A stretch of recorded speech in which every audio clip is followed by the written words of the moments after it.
Assalamualaikum warahmatullahi wabarakatuh. Saya atas nama Nurul Andriani dengan NIM STK4 221 Prodi Budaya Perairan akan mengikuti midtest pada kali ini dengan mata kuliah Biokimia Dasar. Dosen pengampu Jawiana SSI MPD. Langsung saja jawaban yang pertama, yaitu ilmu biokimia. Ilmu biokimia adalah ilmu yang mempelajari tekanan peranan berbagai molekul dalam reaksi kimia dan proses yang berlangsung pada makhluk hidup. Selanjutnya, pengertian protein. Protein merupakan makromolekul terbanyak dalam makhluk hidup, di mana dia mempunyai berbagai peranan penting. Peranan terpenting adalah enzim yang merupakan biokatalisator dalam sel.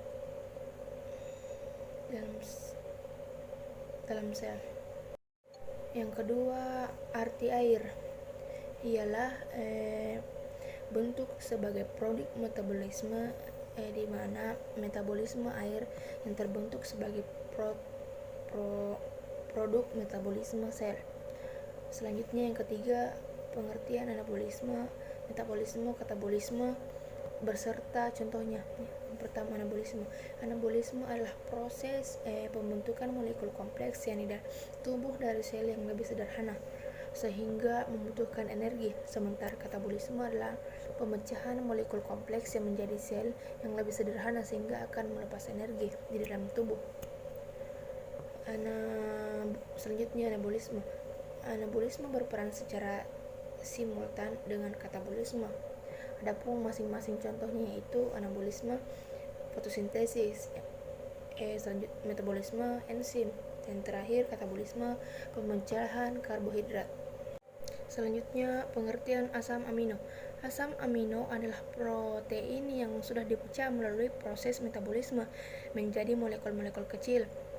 Selanjutnya, pengertian asam amino esensial, yaitu asam amino yang tidak dapat disintesis oleh tubuh sehingga harus diperoleh dari makanan yang dikonsumsi. Selanjutnya, asam amino non-esensial ialah asam amino yang dapat disintesis oleh tubuh. Selanjutnya, asam amino aromatik adalah asam yang memiliki cincin aromatik. Jawaban nomor 7 yaitu perbedaan sel hewan dan tumbuhan. Adapun perubahan utama yaitu terletak pada dinding selnya.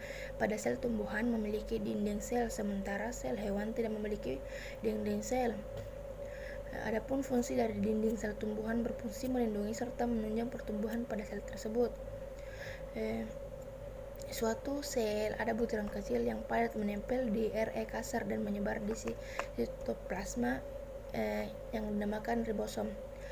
Letak badan Golgi biasanya ada di pinggir sel dekat membran sel. Kalau di sel hewan, badan Golgi biasa membentuk lisosom.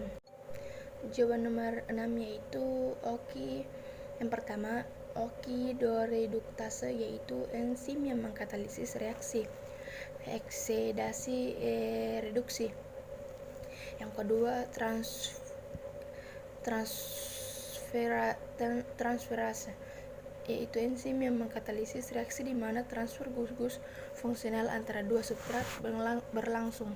Yang ketiga, hidrolas, yaitu dikenal sebagai enzim hidrolitik. Mereka mengkatalisis reaksi hidrolisis karbohidrat, protein, dan ester. Yang keempat, lisos. Liases adalah enzim-enzim yang mengkatalisis reaksi melibatkan penghapusan kelompok dari substrat oleh proses selain hidrolisis. Yang kelima, isomerase.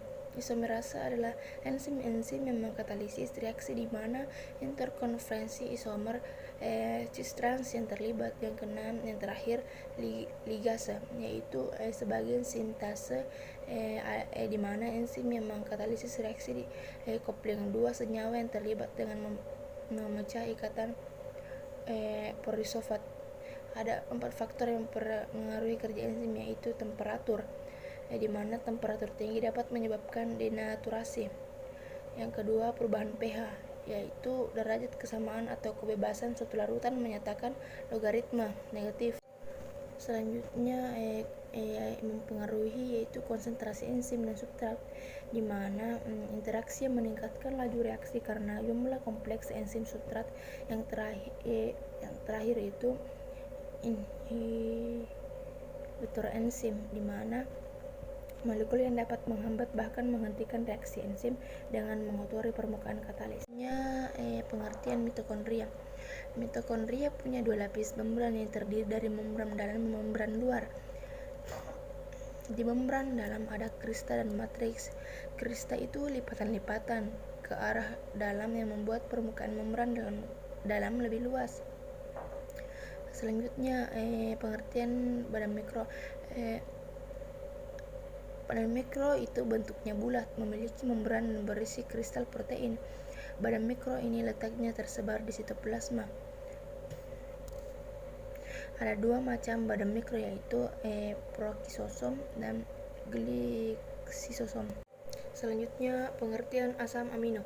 Asam amino adalah protein yang sudah dipecah melalui proses metabolisme menjadi molekul-molekul kecil.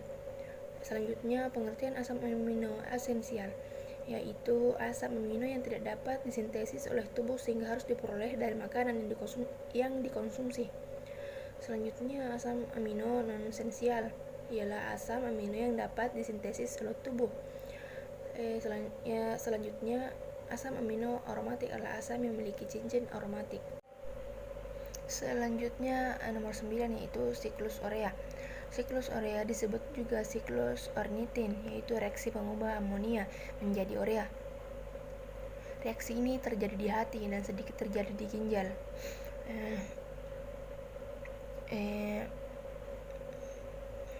Hal ini terjadi karena pusat pengubah amonia menjadi urea karena terkait dengan fungsi hati sebagai tempat menetralkan racun yang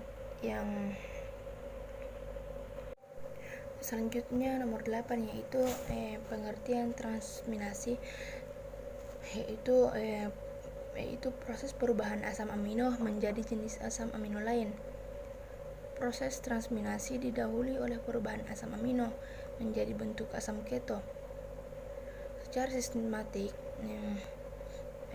Selanjutnya pengertian deaminasi, yaitu suatu reaksi kimiawi pada metabolisme yang melepaskan gugus amina dari molekul senyawa asam amino. Selanjutnya jawaban nomor 10 yang terakhir yaitu sintesis asam amino striker. Juga dikenal hanya sebagai sintesis striker, adalah suatu metode sintesis asam amino yang dimana menggunakan aldehida dan amonium klorida dengan keberadaan kalium cyanida.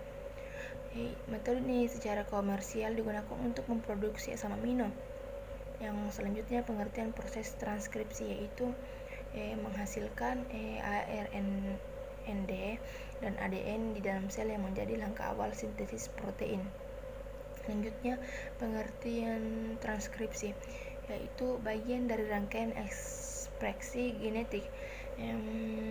Selanjutnya translasi dalam genetika dan biologi molekular adalah proses penerjemahan urutan nukleotida yang ada pada molekul mRNA menjadi rangkaian asam-asam amino yang menyusun suatu polipeptida atau protein. Sekian, assalamualaikum warahmatullahi wabarakatuh.